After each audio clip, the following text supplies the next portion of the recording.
now that I'm in the inflatable kayak, I will tell you that I've been kayak fishing since 1999. I've used a lot of different roto-molded kayaks or plastic kayaks, and you know they do a lot of things very well. They're very riggable. The wider they are, you have more primary stability, and we're going to talk a little bit about stability in the 2 o'clock kayak fishing, cold water kayak fishing seminar that I'm going to do with my buddy Chuck Earls. Chuck is a local kayak fishing guide, takes people out onto Lake Erie, mostly for walleye, but also steelhead and all sorts of other species. So be sure to come back at 2.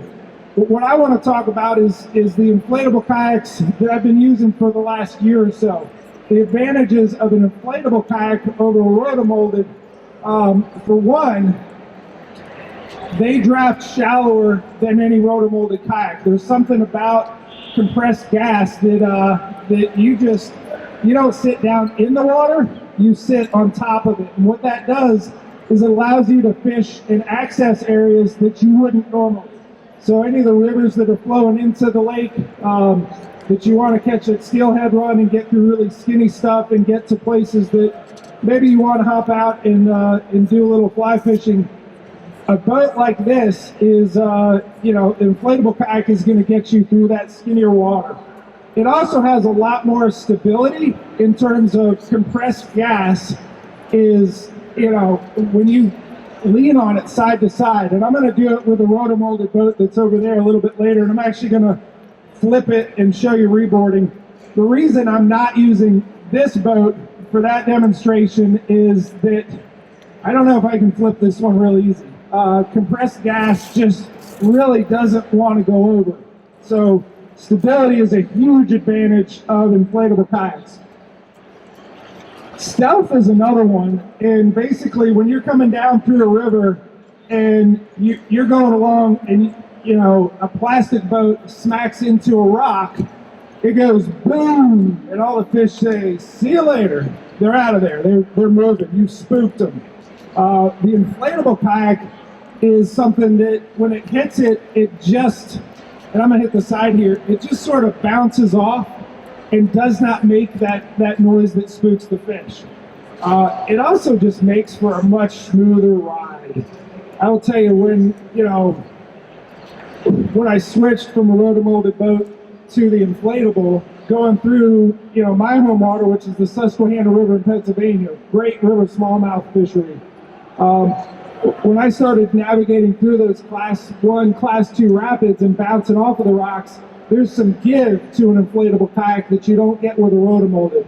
I felt as though I had been driving my truck for my whole life on the rims, and someone finally put a set of radials on there, and it just felt like a smoother ride. So there's sort of a gentleness of the ride that is, it's just a nicer ride for sure.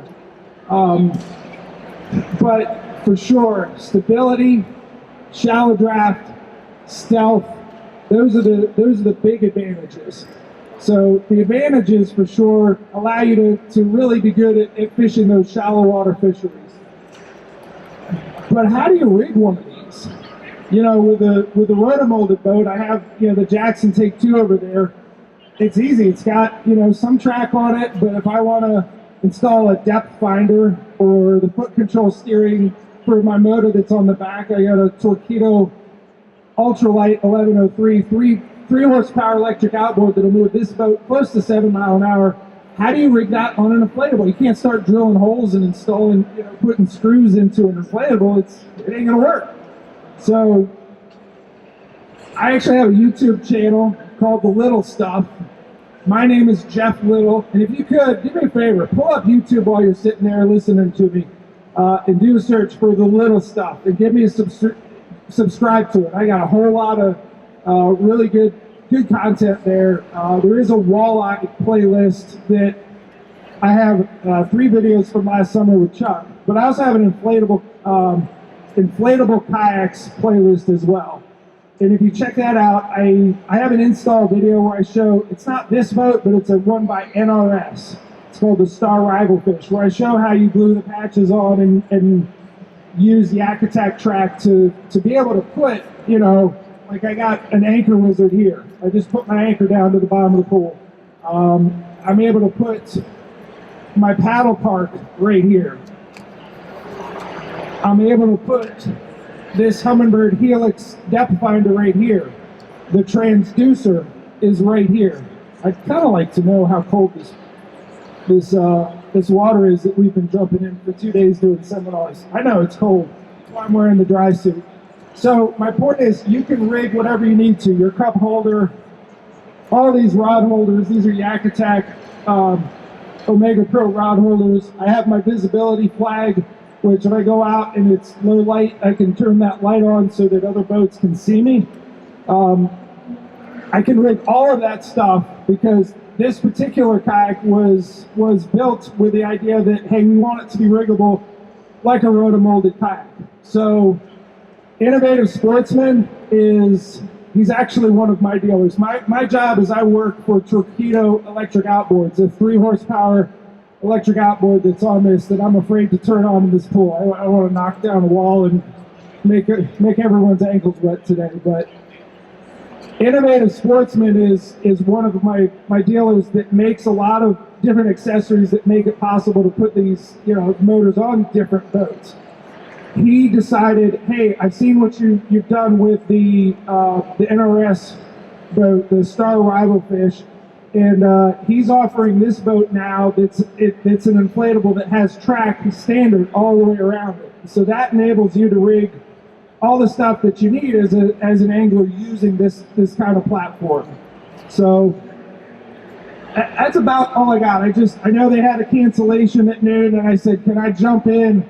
But do me a favor, check out the little stuff on YouTube, watch the Inflatable Kayaks playlist, and consider if you're going to get a fishing kayak, think about an inflatable. Talk to the guys at the Hobie booth. They got the I-11S Innovative Sportsman. I got cards here for that if you're interested in getting one of these.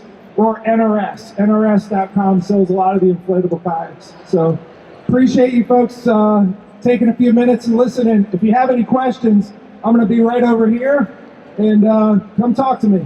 Thank you.